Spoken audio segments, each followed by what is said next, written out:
राधे राधे दोस्तों, आइए हमारे चैनल अलौकिक श्रद्धा में आपका स्वागत है।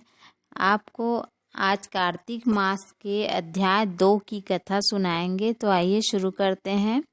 भगवान श्री कृष्ण आगे बोले, हे प्रिय, जब गुणवती को राक्षस द्वारा अपने पति एवं पिता के मारे जाने का समाचार मिला तो वह विलाप करने लगी।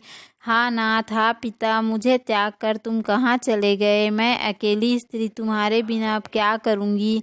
अब मेरे भोजन, वस्त्र आदि की व्यवस्था कौन करेगा? घर में प्रेम पूर्वक मेरा पालन पोषण कौन करेगा? मैं कुछ भी नहीं कर सकती। मुझ विधवा की कौन रक्षा करेगा? मैं कहाँ जाऊँ? मेरे पास तो अब कोई ठिकाना भी नहीं रहा। इस प्रकार विलाप करते हुए गुणवती चक्कर खाकर धरती पर गिर पड़ी और बेहोश हो गई।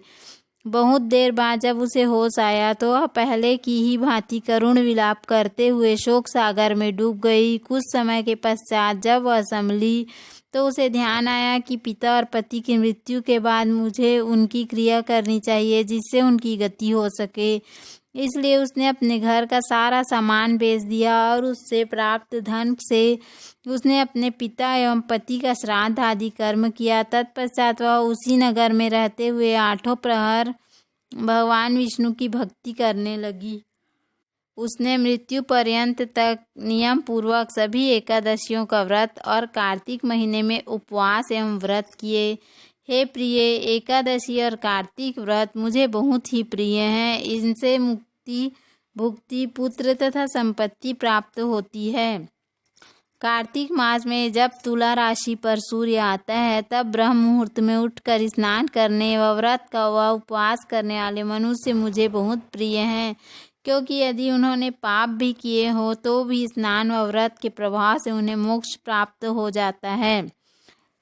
कार्तिक में स्नान, जागरण, दीपदान तथा तुलसी के पौधे की रक्षा करने वाले मनुष्य साक्षात भगवान विष्णु के समान हैं। कार्तिक मास में मंदिर में झाड़ू लगाने वाले, स्वास्तिक बनाने वाले तथा भगवान विष्णु की पूजा करने वाले मनुष्य जन्म मरण के चक्कर से छुटकारा पा जाते हैं। यह सुनकर गुणवती भी प्रतिवर्ष श्रद्धा पूर्वक कार्तिक का व्रत एवं और भगवान विष्णु की पूजा करने लगी।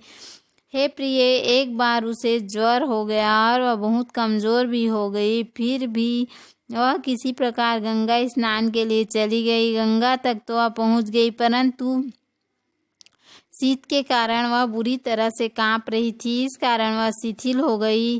तब मेरे भगवान विष्णु दूत उसे मेरे धाम में ले आए। तत्पश्चात ब्रह्मा आदि देवताओं की प्रार्थना पर जब मैंने कृष्ण का अवतार लिया तो मेरे गण भी मेरे साथ इस पृथ्वी पर आए, जो इस समय यादव हैं। तुम्हारे पिता पूर्व जन्म में देव शर्मा थे तो इस समय सत्राजित हैं। पूर्व जन्म में चंद्र शर्मा जो तुम्हारा पति था वह डाकू है। और हे देवी, तू ही वह गुणवती है। कार्तिक व्रत के प्रभाव के कारण ही तू मेरी अर्धांगिनी हुई है। पूर्व जन्म में तुमने मेरे मंदिर के द्वार पर तुलसी का पौधा लगाया था। इस समय वह तेरे महलों के आंगन में कल्प वृक्ष के स्वरूप में विद्यमान है। उस जन्म में जो तुमने दीपदान किया था उसी कारण तुम्हारी देह इतनी सुंदर है और तुम्हारे घर में साक्षात लक्ष्मी का वास है।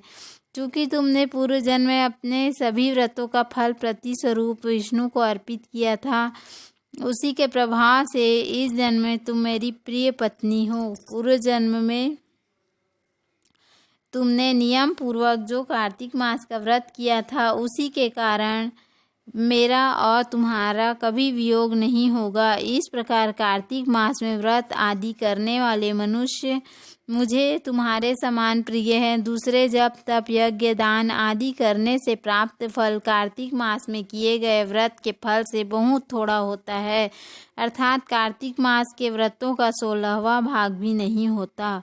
इस प्रकार सत्यभामा भगवान श्री कृष्ण के मुख से अपने पूर्व जन्म के पुण्य का प्रभाव सुनकर बहुत प्रसन्न हुई।